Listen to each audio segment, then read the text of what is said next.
सावल तव्हांजे रवैये मां महसूस थो थिए त पूरी तयारी करे तव्हां मुंहिंजे ॻोठ जे मथां हमले जे लाइ माण्हू मोकिलिया। अकबर खान खुदा गवाह आहे त हिन ॻाल्हि जी असांखे का बि ख़बर कोन्हे। इहा सभु असांजे दुश्मननि जी हिकिड़ी चाल आहे। जिन हमलो कयो आहे उन्हनि खे सुञातो पियो आहे। हिकु आहे रूंडी वारो छोरो ऐं ॿियो हाशिम वारो छोरो। अकबर खान, हिन हमले में मुंहिंजा हथ न आहिनि। हिन ॻाल्हि जो मां तव्हांखे इतबार ॾियण लाइ तयारु आहियां। मां तुंहिंजी ॻाल्हि कोन थो कयां शेरल। अकबर खान, छा तव्हां वटि अखियुनि ॾिठा शायदि मौजूदु आहिनि? ॿिन्ही कातिलनि खे सोरा बि सुञातो आहे।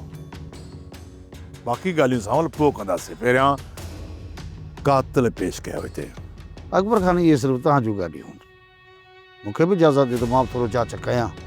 जेकॾहिं कातिल मुंहिंजे ॻोठ जा आहिनि त न सिर्फ़ु ॾोह ॾंड भरे ॾिबा, पर उन्हनि कातिलनि खे बि हथु करे तव्हांजे हवाले कयो वेंदो।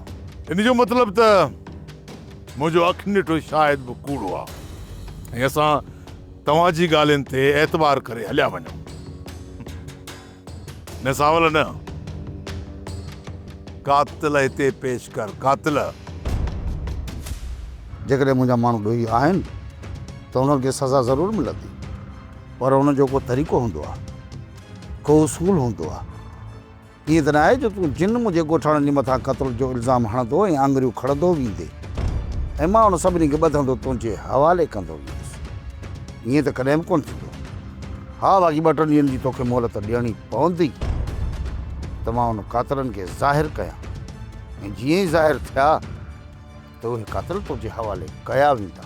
सावल खान, मां तव्हांखे अॼोको ॾींहुं ऐं सुभाणे ताईं मोहलत ॾियां थो।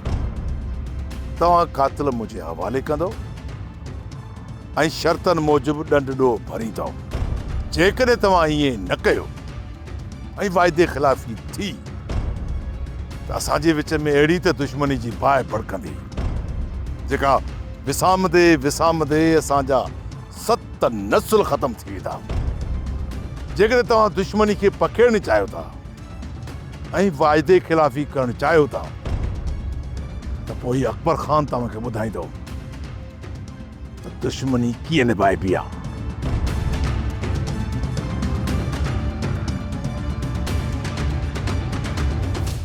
सब्सक्राइब कयो असांजो official YouTube channel Singh TV HD drama ऐं वधीक अपडेट लाइ बेल आइकन खे क्लिक करियो।